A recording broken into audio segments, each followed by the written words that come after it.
Hello, my name is HAPruitt and I am the author of the Anathalian series, and I am also an editor. And this video and this video series is going to be about editing your book. I'm going to explain how to edit a book, all the stages, all the steps. Not all steps are going to be absolutely necessary to edit a book, but all of the steps will be helpful in making your book the best it can be, whether you're traditional publishing or self-publishing. A lot of them will apply to both before you even get your book to the point of sending it to query or sending it to an editor. This will help you self-edit your book to make it the best it can be. If you want to know about my editing services or the 4 types of editing, I have that in a video, and I'll put that video down in the description you can watch. If you're interested in hiring me as an editor, or you just want to know like the basics of the 4 types of editing, then you can watch that video linked in the description. And if you have any questions or if you have suggestions of editing topics, please leave them in the comments. So I'm going to go ahead and get to the video for this week. This is the 16th video in the editing series, and it will be about using the feedback you receive from beta readers. So in video 15, I started to talk about beta readers, so if you haven't watched that, watch that for the basic information and then come back to this one. So this one's going to be about using the feedback from beta readers. So rewind. Before you start getting beta readers, like we talked about in the last video, you need to set up a few things. You need to decide what questions you're going to ask your beta readers, and you need to decide your system for collecting feedback. So first, let's talk about the questions you're going to ask your beta readers. You need to make a list of big idea questions that you want to know about your book. You can have some specific to your needs, like if you're having a problem, make a question. Don't just ask your beta readers, I don't know what to do about chapter 5, help me. Be like, I am struggling to have my character, just, I can't think of an example, but like, be very specific if you want specific answers about specific things. But there are more general questions anybody can ask their beta readers. So you want to think about your beta readers like reviewers. Think about, because your reviewers are like readers, what do reviewers usually talk about in their reviews? In general, all reviewers, anything. Good reviews, not people who are just mean, or people who are like, I like this. Those are still very valuable reviews. Leave those reviews if that's all you got. But what do people who like talk about the book say about the book? So most frequently people talk about character, plot, their interest in the book, if it's unique or not unique, their enjoyment, and the meaning they got from the book. Those are the things that just, if you're just reading a book for just reading a book, that you're going to think about. Authors, editors will see different things, but think about these people as your readers, and those are the things that people are going to think the most about as readers. So some good questions to have on your paper or whatever you send, your little questionnaire that you send to your beta readers. You could ask questions like these, or these questions, or hopefully they just give you ideas. This is not like a comprehensive list. This is just ideas I had that you could branch off from, things I've seen when I've beta read, things I've asked people when I've done beta reading for my book. So which character, my hair is stuck to my arm, sorry. Okay, which character did you like best or least, and why? If the question can have and why with it, ask and why. Because if you just ask the question that can be answered with 1 or 2 words, people usually revert to just 1 or 2 words, and you don't get really good feedback. So always ask and why. Which character did you like best, and why? Another question, did any parts confuse you, and why did it confuse you? When did the story really start to catch your attention, and why? What did you get out of this story? What was the main message you received? You probably don't have to ask and why, but you could with that one. What was your favorite or least favorite part? You could ask both. What was your favorite part? What was your least favorite part? And why? Did any part drag out or go too fast for you? And then again, focus on character, plot, their interest level. Was it unique? Was it not unique? Their enjoyment and the meaning they got out of it. And you can ask anything you want to your beta readers. Like I said, very specific questions or very general ones like those. But do ask questions to give them a focus while they're reading, to give them a focus after they've read, because sometimes you read a book and you just don't really know what to say. I've done that too. I even give these big long reviews on my YouTube channel. But sometimes there's books and I just really don't know what to say. But if somebody asks me specific questions, I could probably give you better answers. Even with my big long reviews, if the author asks me specific questions, I could give you better answers. When the people I edit for ask me specific things, I will give them more feedback I hadn't thought of before. When you ask questions to your readers, you're going to get more feedback, more specific feedback, and better feedback. And also leave room for other comments. Ask them anything else, is there anything else you want to comment on? Or just like in your structure, which we're going to talk about, collecting feedback, just kind of leave it open. There's different ways to do this, but leave it open for them to just comment throughout the manuscript, however that looks like. So let's go to the next part of this video, collecting feedback. Rewind. Before you get your beta readers, again, like with your questions, before you get your beta readers even, think about what way you want to collect feedback. So you can use things I've seen, things I've done. Before we get to that, first, I'm getting out of order. I need to read my notes. Be organized, okay? When you do collecting feedback, be organized about this. Don't just let people give you whatever you want, however they want. Be very organized with this.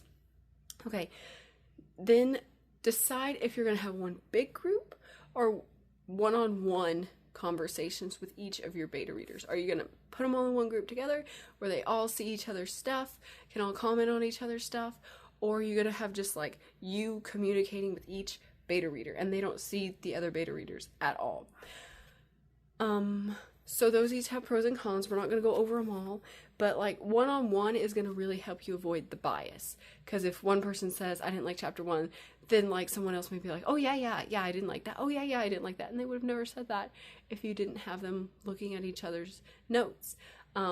So one-on-one is going to help them be more genuine with their answers, and not just like look at other people's and be like, oh yeah, me too.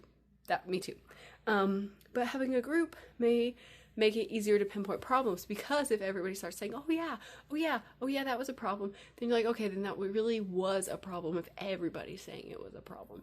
So, my baby's crying. He's supposed to be napping. Or you could have some of both. If I could have the perfect beta reader situation, I would do the one-on-one at first. Ask them questions. I would send them a PDF to minimize copyright issues.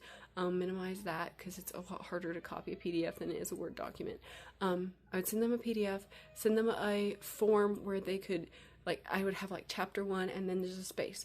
Anything in chapter 1, put it in this box. Chapter 2, put it in this box. Chapter 3, put it in this box. I would tell them you don't have to put anything in the chart, but if you do want to, put anything you want in that chart, from little bitty commas, from me messing up words to big idea stuff, whatever you want, put it in that chart. And I'd also send them my questionnaire and say, please do fill out the questions. When you get done reading or throughout the book, fill out the questions. That is what I want you to do. The chart is voluntary. The questions are mandatory. So I'd do that with each single person.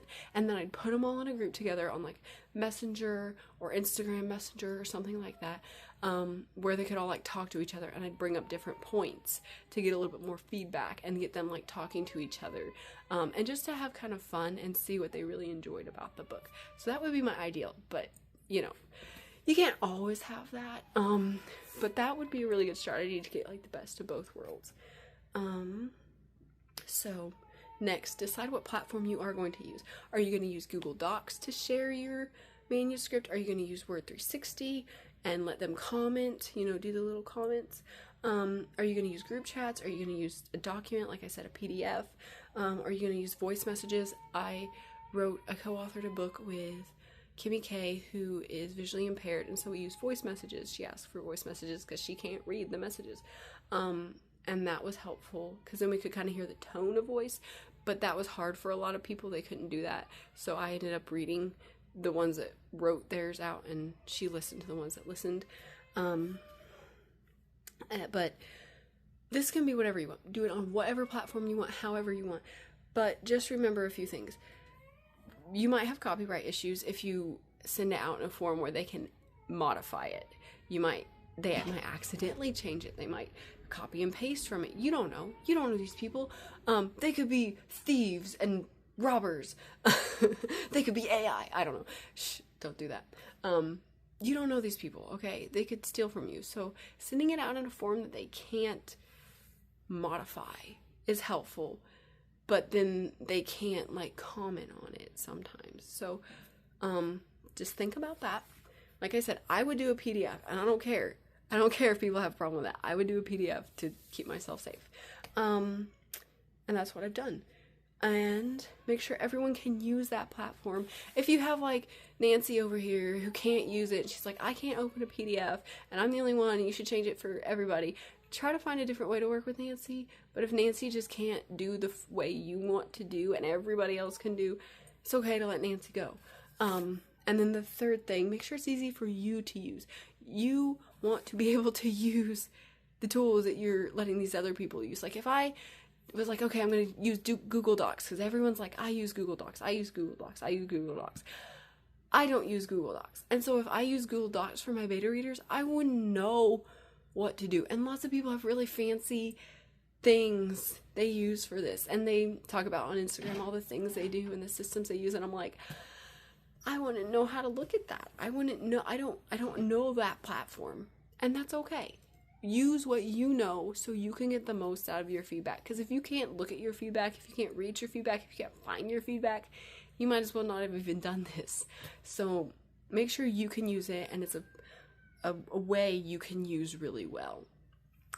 It's not necessarily a platform, but that's the word I've been using. Okay, and then a third thing I want to talk about in using your feedback effectively from beta readers is negative feedback, okay? So negative feedback is not critical feedback. If it's like, I noticed that this character was inconsistent in their behavior in this chapter, in like the second half of the book, and maybe you could define their character better so it's more clear for the reader. That sounds kind of negative because you have to change something and that's something they didn't like, but it's not negative. It's positive because it's telling you, I saw this problem and this is a way forward. This is a way to fix it. That's critical and it's very helpful. Negative feedback is like, I didn't like it. Negative feedback is like, your cover's ugly. Negative feedback is like, you're not writing for the right audience. Negative feedback is clearly an opinion. I don't like it. I think it's this. I think it's that. I this, I that. It doesn't have to be prefaced with I, but it's very clearly an opinion, and there's no way forward. It's just, I don't like this, period. It's like you're not writing for the right genre, period. And it's also usually things you didn't even ask for. Like one time I was doing beta reading group, and I put up a mock-up of the cover. Just me saying, I drew this real quick to show you guys, kind of like give you an idea, get you excited for the cover that's coming. And I made that clear. And one of the beta readers said, you did this wrong on it, and you did this wrong on it, and you did this wrong on it.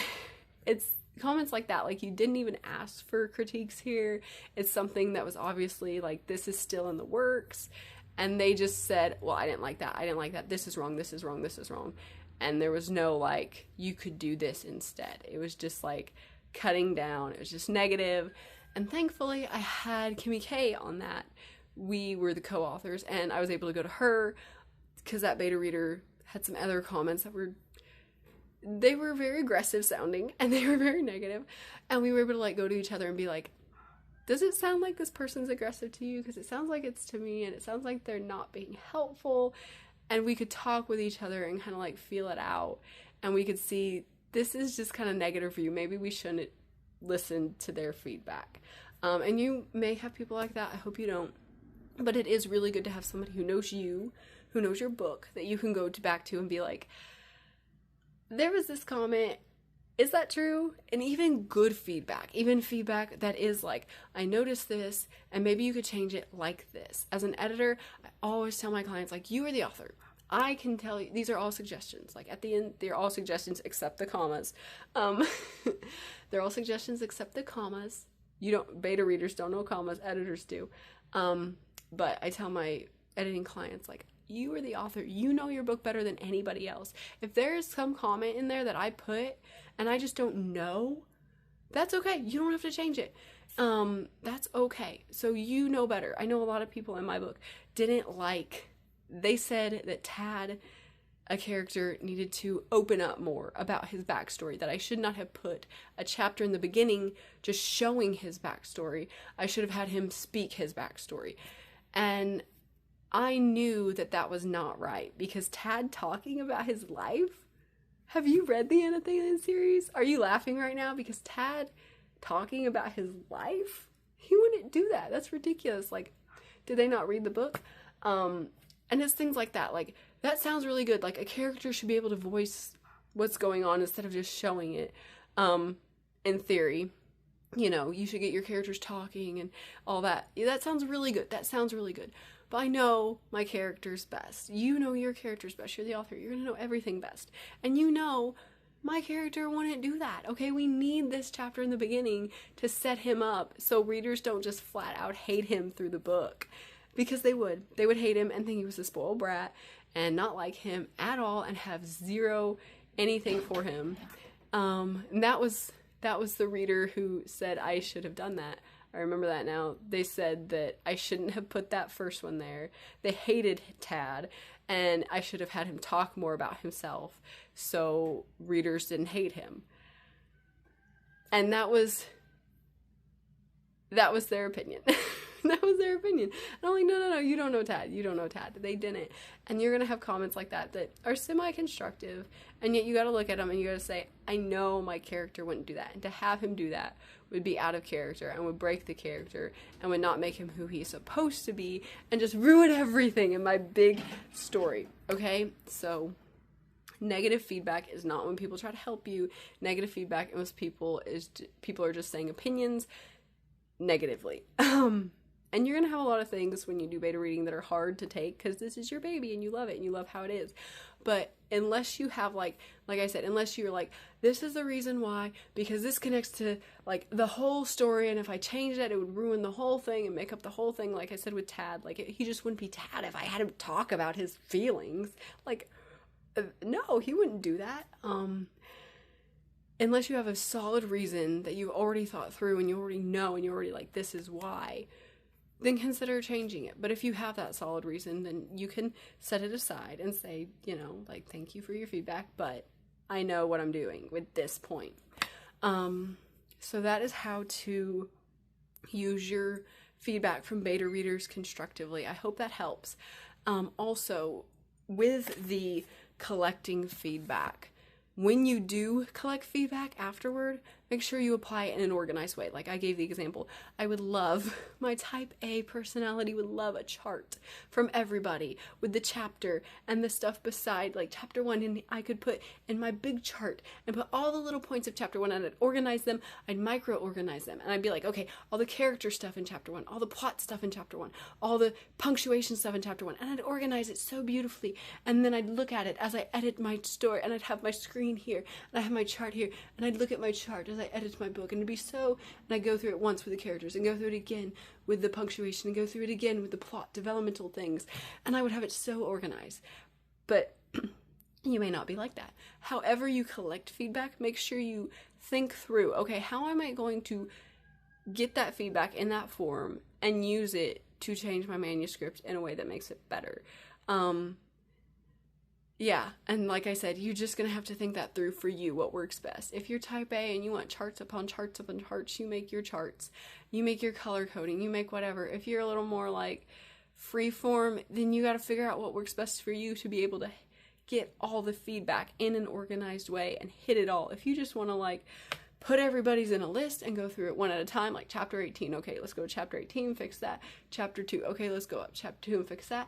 If you just want to, you know, whatever, you need to know yourself. You need to know how you best organize it. Think through that first. So when you do get all this feedback coming back to you, you can focus on first putting it all together, organizing it, and then implementing it into your manuscript so you don't miss anything, so you are able to go through and like, I would even like every comment I got, I would put into my chart, and then I would look through my chart. And so if like 5 people said, fix this sentence in chapter 1, if 5 people said that, I would put it in 5 times.